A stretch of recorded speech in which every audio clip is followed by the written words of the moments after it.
મારું નામ છે ભૌતિક પટેલ અને ધોરણ 12 સાયન્સ રસાયણ વિજ્ઞાન એકમ નંબર 13 એમાઇન સંયોજનોના વિડિયો નંબર 8 માં આપ સૌનું સ્વાગત છે। આપણે એમાઇન સંયોજનોના રાસાયણિક ગુણધર્મોનો અભ્યાસ કરી રહ્યા છીએ। આજે આપણે છઠ્ઠા નંબરના ગુણધર્મનો અભ્યાસ કરીશું, જેનું ટાઇટલ છે એરાઇલ સલ્ફોનાઇલ ક્લોરાઇડ સાથેની પ્રક્રિયા। એરાઇલ એટલે બેન્ઝીનનું વલય લઈશું ત્યાં, તો આપણું સંયોજન બનશે બેન્ઝીન સલ્ફોનાઇલ ક્લોરાઇડ, જેનું સૂત્ર છે C6H5SO2Cl। બેન્ઝીનના એક હાઇડ્રોજન પરમાણુનું વિસ્થાપન સલ્ફોનાઇલ ક્લોરાઇડ વડે કરીશું, SO2Cl વડે, જે અહીંયા મેં લખેલું છે। આ બેન્ઝીનનું વલય એક હાઇડ્રોજન વિસ્થાપિત કરી SO2Cl, બેન્ઝીન સલ્ફોનાઇલ ક્લોરાઇડ। આ પ્રક્રિયકને આપણે હિન્ઝબર્ગ પ્રક્રિયક તરીકે ઓળખીએ છીએ। હિન્ઝબર્ગ પ્રક્રિયકનું સૂત્ર આપણને 1 માર્ક એમસીક્યુ બોર્ડ પરીક્ષામાં પૂછાય છે, તૈયાર કરી લેશો એને। પ્રાથમિક અને દ્વિતીયક એમાઇન હિન્ઝબર્ગ પ્રક્રિયક સાથે પ્રક્રિયા કરીને સલ્ફોનેમાઇડ નિપજ બનાવે છે। એનું કારણ કે પ્રાથમિક અને દ્વિતીયક એમાઇનમાં હાઇડ્રોજન પરમાણુ હાજર હોય છે, જે અહીંયાથી ક્લોરીન સાથે દૂર થઈ શકે છે, જ્યારે તૃતીયક એમાઇન હિન્ઝબર્ગ પ્રક્રિયક સાથે પ્રક્રિયા કરતા નથી। તો આવો આપણે અભ્યાસ કરીએ ત્રણેય પ્રકારની પ્રક્રિયાઓનો કે ક્રમશઃ કેવી રીતે થશે આ પ્રક્રિયાઓ। વાત કરું છું સૌપ્રથમ પહેલા એમાઇનની, પ્રાથમિક એમાઇનની। આપ જોઈ રહ્યા છો અહીંયા મેં વર્ણન એવો શબ્દ લખી દીધો છે। હવે એનું વર્ણન, એનું ડિસ્ક્રિપ્શન આપણે પહેલા પ્રક્રિયા પૂર્ણ કરીને સમજી લઈએ, ત્યાર પછી એના વર્ણનનો અભ્યાસ કરીએ છીએ। તો સૌપ્રથમ હું વાત કરીશ, આપણી પાસે અહીંયા છે હિન્ઝબર્ગ પ્રક્રિયક, જેનું સૂત્ર બેન્ઝીન ઉપર SO2Cl છે। અહીંયા મેં ટૂંકમાં લખી દીધું છે પ્રાથમિક એમાઇન। આપ જાણો છો કે તેનું નામ છે ઇથાઇલ એમાઇન। અહીંયા હું જો પ્રક્રિયા કરીશ તો આપ સરળતાથી સમજી શકો છો કે આ બંને જગ્યાએથી H અને Cl દૂર થશે HCl, તો અહીંયા હવે ક્લોરીન રહેતો નથી। એ સિવાય જે નિપજ રહે છે એનું સૂત્ર આપણે અહીંયા બનાવવા જઈ રહ્યા છીએ। તો વલય ઉપર કોઈ ફેરફાર થતો નથી પહેલા તો આ વલય આપણે એવું જ લખી દઈએ છીએ ત્યાં। અહીંયા હું વાત કરીશ એકલ બંધ સાથે સલ્ફર, દ્વિબંધમાં ઓક્સિજન અને દ્વિબંધમાં ઓક્સિજન। અહીંયાથી ક્લોરીન દૂર થઈ ચૂક્યો છે, અહીંયાથી હાઇડ્રોજન પરમાણુ દૂર થઈ ચૂક્યો છે, તો બંધ બનાવવા હવે કયો પરમાણુ આવશે? નાઇટ્રોજન। તો સલ્ફરની બાજુમાં હું અહીંયા લખી દઉં છું નાઇટ્રોજન। એમાં નીચેની તરફ આપણે જોડાણ કરવા જઈ રહ્યા છીએ હાઇડ્રોજન પરમાણુનું, અને જમણી તરફ આપણે જોડાણમાં લઈ લઈશું C2H5। આપ સૌને આ પ્રક્રિયાનો ખ્યાલ આવી ગયો હશે કે HCl દૂર કરી દીધું છે, અને આ જે પોર્શન છે ને આ જે રાઈટ પોર્શન છે એ બેને આપણે અહીંયા જોડી દીધા છે। હવે એના નામની વાત કરીશું।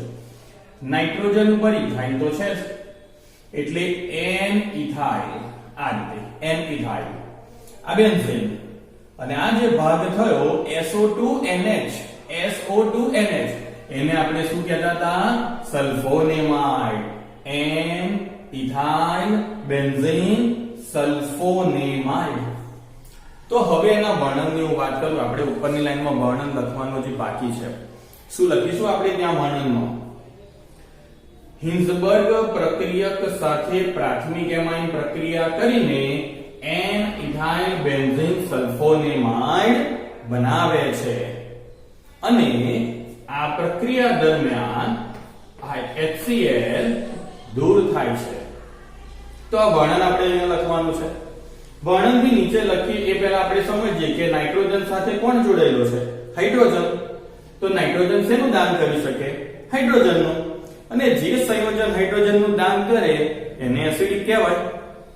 અને આપણે જાણીએ છીએ કે એસિડ બેઝ સાથે પ્રક્રિયા કરી ક્ષારને પાણી બનાવી શકે છે, તો એનો મતલબ કે એસિડ એ બેઝમાં દ્રાવ્ય થઈ જશે।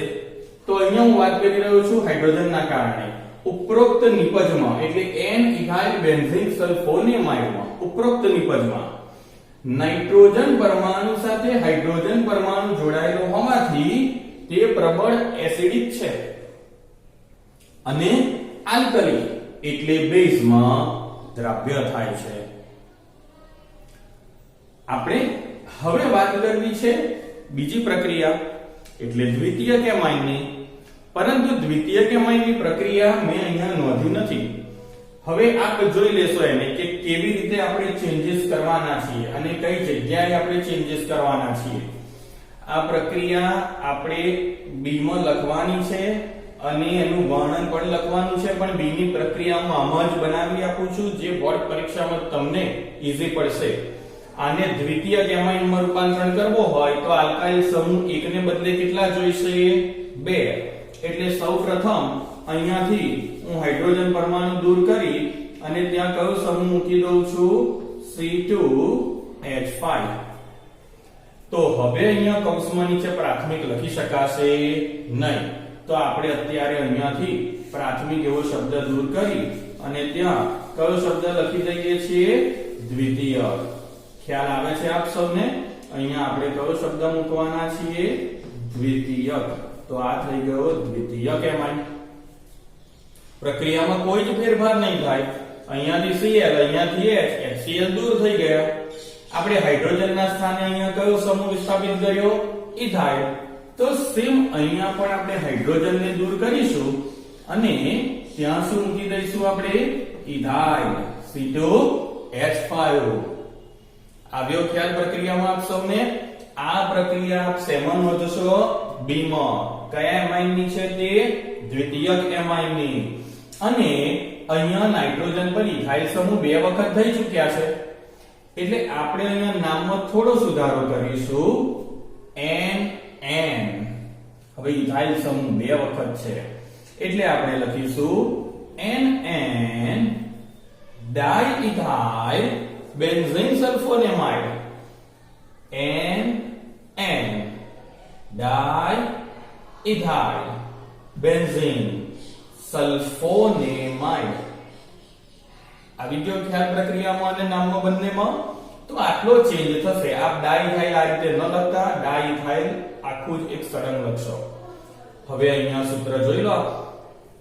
નાઇટ્રોજન પરમાણુ સાથે હાઇડ્રોજન પરમાણુ જોડાયેલો નથી, તો તે એસિડિક પણ ના હોય અને બેઝમાં દ્રાવ્ય પણ ન થાય.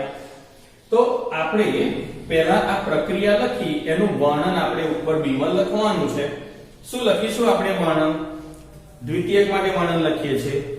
હિન્સબર્ગ પ્રક્રિયકની પ્રક્રિયા દ્વિતીયક એમાઇન સાથે કરવામાં આવે છે ત્યારે NN ડાઇઇથાઇલ બેન્ઝીન સલ્ફોનેમાઇડ નિપજ મળે છે અને HCl દૂર થાય છે. એ વર્ણન આપણે લખીશું. આ પ્રક્રિયા આખી જ એની નીચે લખીશું અને આ વર્ણનમાં ચેન્જ ક્યાં કરીશું?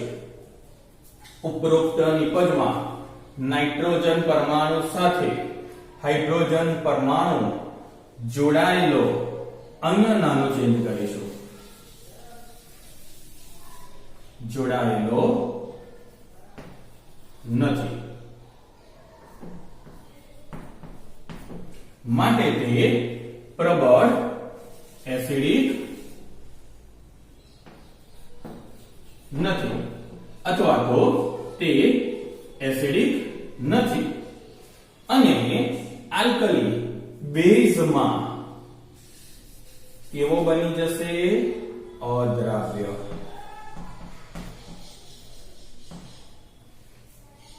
તો આ વાત છે દ્વિતીયક એમાઇનની કે ઉપરોક્ત નિબંધમાં નાઇટ્રોજન પરમાણુ સાથે હાઇડ્રોજન પરમાણુ જોડાયેલો નથી માટે તે એસિડિક નથી અને આલ્કલી એટલે બેઝમાં પણ અદ્રાવ્ય હોય છે. તો આપણે જોયું કે જો પ્રક્રિયા એક આવડશે તો પ્રક્રિયા બીજી આપોઆપ આવડી જશે. હું વાત કરીશ ત્રીજા પોઈન્ટની. આ પ્રક્રિયા દ્વારા પ્રાથમિક, દ્વિતીયક અને તૃતીયક એમાઇનનું અલગીકરણ કરી શકાય છે અને હાલમાં બેન્ઝીન સલ્ફોનાઇલ ક્લોરાઇડને બદલે પેરા ટોલ્યુઇન સલ્ફોનાઇલ ક્લોરાઇડનો ઉપયોગ કરવામાં આવે છે. તો આ પણ એક માર્કનો એમસીક્યુ છે કે હિન્સબર્ગ પ્રક્રિયક તરીકે અત્યારે બીજો કયો પ્રક્રિયક વાપરી શકીએ છીએ એના બદલામાં, એની અવેજીમાં? તો એનું નામ છે પેરા ટોલ્યુઇન સલ્ફોનાઇલ ક્લોરાઇડ, જેનું સૂત્ર મેં અહીંયા તમને આપેલું છે. આ પણ એક માર્ક્સનો એમસીક્યુ છે. તો આ વાત આપણે કરી છે એરાઇલ સલ્ફોનાઇલ ક્લોરાઇડ સાથે પ્રક્રિયાની.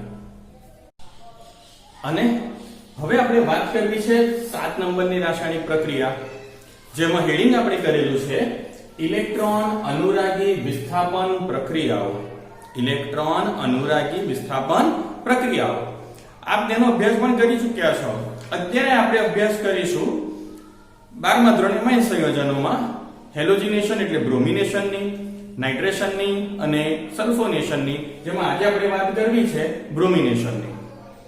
હવે કઈ પ્રકારની પ્રક્રિયા થાય છે તે પહેલા તો જોઈ લઈશું.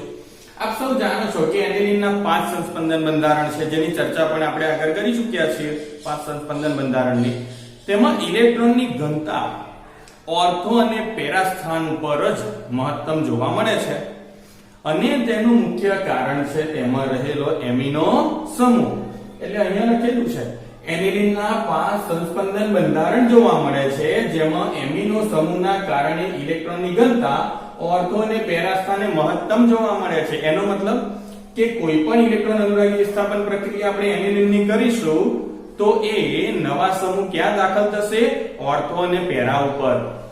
આવો જોઈએ સૌપ્રથમ બ્રોમિનેશન પ્રક્રિયા. તો અહીંયા આપણે ઉદાહરણ કોનું લીધેલું છે? એનિલિન. એનિલિન નું શું કરવું છે? બ્રોમિનેશન. બ્રોમિન જળની હાજરીમાં, એટલે લખ્યો છે H2O, આને વંચાય બ્રોમિન જળ, અને ઓરડાના તાપમાને. આપ સૌ જાણો છો કે જો આપણે બ્રોમિનેશન અહીંયા કરીશું એનું, તો બ્રોમિનેશન કયો સમૂહ લાગુ પડશે? Br. અને તે પણ કયા કયા સ્થાને લાગુ પડશે? ઓર્થો અને પેરા. તો અહીંયાથી હાઇડ્રોજનનું વિસ્થાપન કોના દ્વારા થશે? Br. એ ઓર્થો સ્થાન, આ પેરા સ્થાન, તો ત્યાં પણ Br. અને વળી પાછું બીજું એક ઓર્થો સ્થાન, તો ત્યાં પણ Br. હવે આનું IUPAC નામ તો કાર્બન પહેલો, આ બીજો, ત્રીજો, ચોથો, પાંચમો અને છઠ્ઠો. એટલે એનું નામ આપણે શું લખીશું? 2 4 6 ટ્રાય. કારણ કે એક જ સમૂહ 3 વખત જોડાયેલો છે, અને એનું નામ શું છે? બ્રોમો. 2 4 6 try bromo. અને અંતમાં આપણે ઉમેરી દઈશું એનિલિન. શું થશે આખું નામ? 2 4 6 ટ્રાય બ્રોમો એનિલિન. આ નામ થશે. અને એના જે અવક્ષેપ આપણને મળે છે તે કેવા રંગના અવક્ષેપ મળે છે? સફેદ રંગના અવક્ષેપ મળે છે. હવે અહીંયાથી એક વખત હાઇડ્રોજન વિસ્થાપિત થઈ ગયા, અને અહીંયાથી બ્રોમિન. તો એ ભેગા મળીને અહીંયા શું બનાવશે? HBr. કેટલા હાઇડ્રોજન પરમાણુ વિસ્થાપિત થઈ ગયા?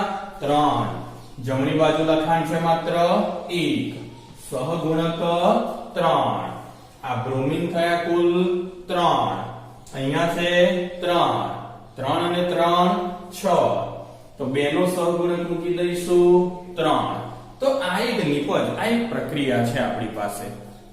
હવે અહીંયા આપણે એવી વાત કરી છે કે એમિનો સમૂહ છે એની સક્રિયકરકતા ખૂબ જ વધારે છે.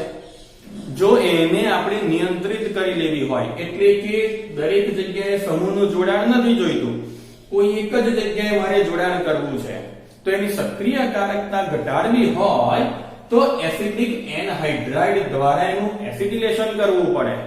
તો આ રહ્યો એસિડિક એનહાઇડ્રાઇડ, CH3CO CH3CO, અને બંનેનું જોડાણ અહીંયા આપણે કરેલું છે મધ્યમાં ઓક્સિજન દ્વારા.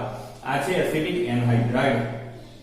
પિરિડિનમ ઉદ્દીપક તરીકે વાપર્યો છે, જેનું સૂત્ર મેં નીચે લખેલું છે. ત્યાં જે એમાઇડ બને છે એ એમાઇડને વિસ્થાપિત એમાઇડમાં જળ વિભાજન કરીને મેળવી શકાશે. તો એના તબક્કા અહીંયા આપને સમજાવું છું. સૌપ્રથમ મારે વાત કરવી છે પ્રક્રિયક એનિલિનની. તો આ છે એનિલિન, આ છે એસિટિક એનહાઇડ્રાઇડ, જે આપણે અહીંયા લખેલું છે એસિટિક એનહાઇડ્રાઇડ છે. આ pyridine C5H5N. આપણે અહીંયા દરેક જગ્યાએ નામ લખવાના રહેશે. Aniline, aniline, acetic anhydride. તો અહીંયાથી જો આ બંધ તૂટે છે બરાબર આ સ્થાનેથી,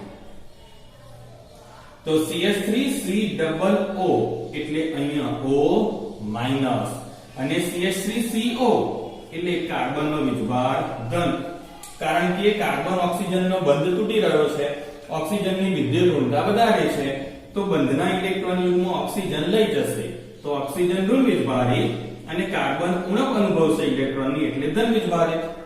એવી જ રીતે અહીંયાથી મુક્ત થશે H+, કારણ કે અહીંયા જે જોડાણ હશે એ નાઇટ્રોજન અને હાઇડ્રોજનનું છે, તો હાઇડ્રોજન જે અહીંયાથી દૂર થશે એ H+ સ્વરૂપમાં જશે. અહીંયાથી CH3COO હું એ લખી દઉં છું -CH3COO અને અહીંયાથી જોડાશે H એટલે એસિડિક એસિડ ઉપનિપદ તરીકે દૂર થશે. હવે બે હાઇડ્રોજન છે, એક દૂર થઈ ગયો, તો અહીંયા મધ્યમાં N રહેશે, અહીંયા લખીએ H અને જમણી બાજુ જોડીશું આપણે કોને? કાર્બનને, કારણ કે બંધ કોનો તૂટી ગયો છે? કાર્બનનો. અહીંયા ઋણ વીજભાર હતો જ અને અહીંયા આપણે વાત કરીશું કાર્બનની COOCH3 એટલે COCH3 જે અહીંયા આપણે જોઈ રહ્યા છીએ COCH3 એનું નામ છે N ફિનાઇલ ઇથેનેમાઇડ. બે કાર્બન છે એટલે ઇથેન અને CONH એટલે એમાઇડ સમૂહ અને નાઇટ્રોજન ઉપર ફિનાઇલ છે, જેનું બીજું નામ છે એસિડેનિલાઇડ. એનું બીજું નામ છે સામાન્ય એસિડેનિલાઇડ. હવે બ્રોમિન જળની હાજરીમાં એટલે કે એસિડિક માધ્યમમાં આપણે પ્રક્રિયા કરાવીશું તો આ જગ્યા ઉપર કોઈ ફેરફાર થવાનો નથી. એનું મુખ્ય કારણ કે બ્રોમિનેશન જ્યારે કરીએ છીએ તો ઇલેક્ટ્રોનની ઘનતા ઓર્થો અને પેરા ઉપર જોવા મળે, પણ આ કેસની અંદર જ્યારે એનિલાઇડ સમૂહ કહેવાય, આ સમૂહને એનિલાઇડ જે કદમાં મોટો છે, અવકાશીય અવરોધક અસર ઉત્પન્ન કરશે, એટલે આ બે સ્થાન જે ઓર્થો છે ત્યાં Br ને સરળતાથી દાખલ નહીં થવા દે અથવા ઓછો થઈ શકશે, તો મહત્તમ પેરા સ્થાન ઉપર દાખલ થશે. એટલે આ નિપજ મુખ્ય નિપજ બની ગઈ. હવે આપણે એવી વાત કરી છે કે આ જે વિસ્થાપિત એમાઇન સંયોજનોમાં ફેરવવું હોય તો આપણે શું કરવું પડશે? જળ વિભાજન. કોનું? એમાઇડનું. તો આ કોણ છે? એમાઇડ છે, ઇથેનેમાઇડ જે આ રહ્યો અને એનું આપણે કર્યું બ્રોમિનેશન. હવે એનું કહીએ જળ વિભાજન. H2O બે આયન ઉત્પન્ન કરી લઈએ, H+OH-. આપણે જો ઉપરોક્ત સમૂહમાં NH ને NH2 માં ફેરવવો હોય તો જોઈશે H+. વાત સાચી? તો અહીંયા આપણે મૂકી દઈએ એક H એટલે NH2. એટલે અહીંયાથી મુક્ત થયું CH3CO જેને હું અહીંયા લખી દઉં છું -CH3CO. હવે પાણીના બે આયનમાંથી H+ અહીંયા જોડાઈ ગયો, વધ્યો કોણ? OH-. તો અહીંયા હું શું લખી દઉં છું? OH. એટલે આપણને શું મળ્યો? Acidic acid. અને અહીંયા કોણ જોડેલો છે? Br. આનું નામ થશે para bromo aniline, 4 bromo aniline. આનું નામ શું થશે? એનું નામ છે પેરા બ્રોમો એનિલિન અથવા તમે કહી શકો છો 4 બ્રોમો એનિલિન. તો ઇલેક્ટ્રોન અનુરાગી વિસ્થાપન પ્રક્રિયામાં આજે આપણે વાત કરી બ્રોમિનેશન પ્રક્રિયાની.